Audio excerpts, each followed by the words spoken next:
Okay, just sitting here tonight messing with the Texas Star 500 here. It's got a couple bad switches in it. I'll show you guys how these switches go together. If you got a switch, yes, let me move this out of the way quick. If you have a switch, I just fixed one of these. If you have a switch, I believe it's this one here, there's no click to it anymore. This doesn't stay. Now this one was doing the same. As you can see, it's working again. It's good to go.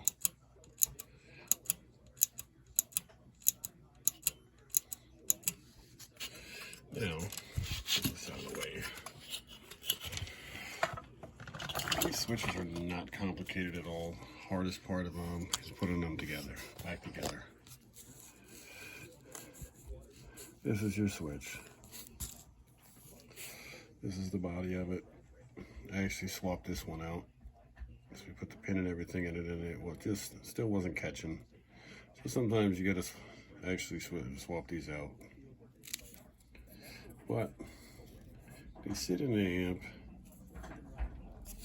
this way here. You got 4 of these little guys.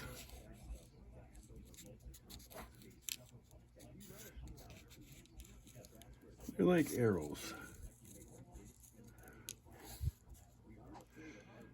Like little arrows. You look here, you point towards the back of the amp.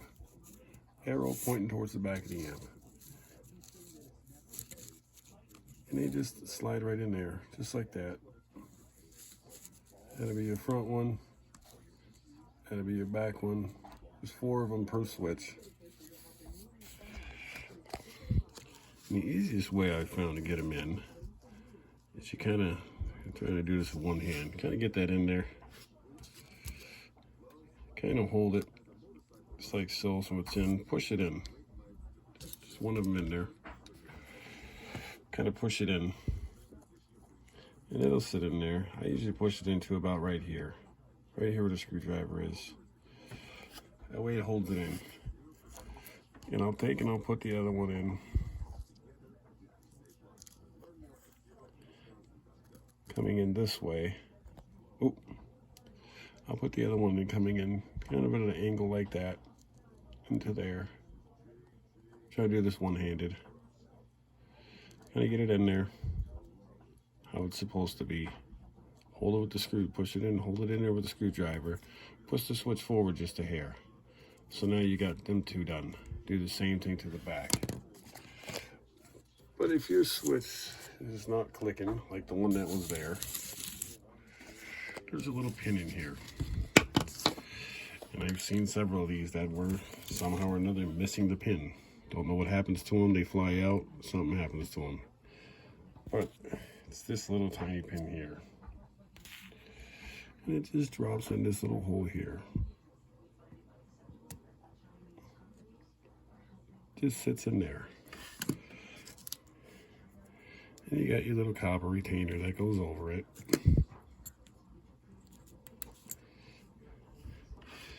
I'm not gonna be able to get it on with one hand. And you got then you have a spring, and you have this retainer right here.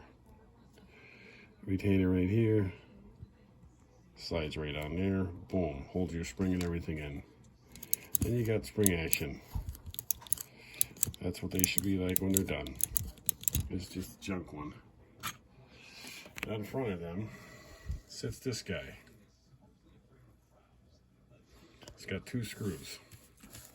That's all that holds it on. 2 screws. One here in the corner, one here in the corner. It just sits on there like this. Sort of. When you get them screws undone, you just pull it forward. It comes right up and pull it forward. Cock it up a hair, pull it off. Real easy. Not hard at all. And we got another one here. We got tons and tons and tons of Texas Star parts. But here's one that's halfway out. They slide in from the back. You see it holds it in the front. And you can see Right here's the, right there's the little divot that pin would sit. Just like that. It would sit right in this little hole up here in the middle. It just kind of pops back and forth. Yeah, it's just an extra junk board. Got a whole bunch of them. Whole bunch of old boards for parts.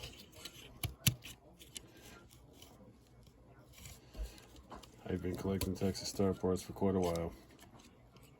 But that should help some of you guys having issues with switches. And I'm sure these pins would not be very hard to make at all. Not hard. Heck, the local hardware store might even have something like that if the guy was really to really look. There you go. A lot of times that's the issue with the pins there. Hope this helps you guys. While we're on the subject of these switches here, sometimes it's a good idea just to take them apart, just to clean them. When you do take them apart, where that pin rides, see that pin rides right in here, right in this area. You can see the cutout in there. Good idea too, while you got it apart, just take a little bit of grease. Dielectric grease work great for it. Just a little bit of grease in there. I just had some on the screwdriver there. Just put a little bit in there. Where that pin's got something to ride with. Move it up, help that pin move back and forth a little bit easier, so it ain't sitting there scraping the plastic. And then you have nice switches again.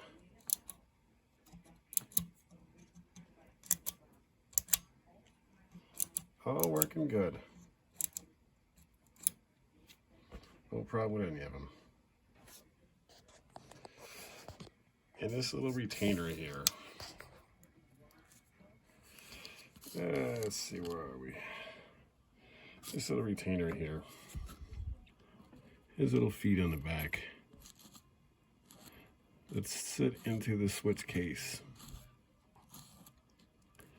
Sometimes these little feet get bent. Just take them and straighten them out. Take them, straighten their feet up so they're pointed up. A nice 90-degree angle.